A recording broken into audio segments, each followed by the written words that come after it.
Mari manfaatkan kesempatan kondisi di tengah pandemi COVID-19 untuk meningkatkan ketahanan keluarga.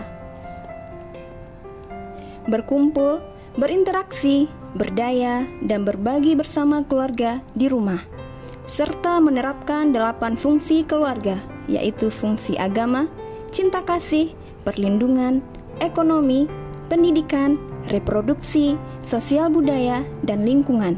Konsep ini tidak saja bermanfaat dalam menghadapi era 4.0, tetapi juga sangat baik diterapkan di tengah wabah virus corona.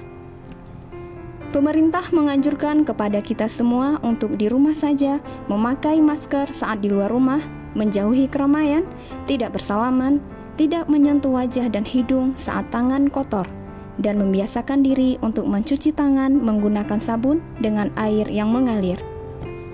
BKKBN juga menganjurkan kepada kita melakukan aktivitas yang bisa dilakukan saat berkumpul bersama keluarga di rumah, melakukan ibadah bersama, makan bersama, dan berkomunikasi, yaitu gerakan 1821.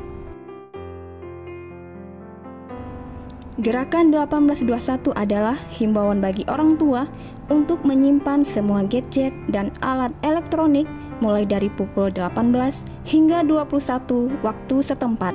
BKKBN mengajak para orang tua menemani anak-anak untuk melakukan kegiatan 3B, yakni belajar, bermain, dan berkomunikasi.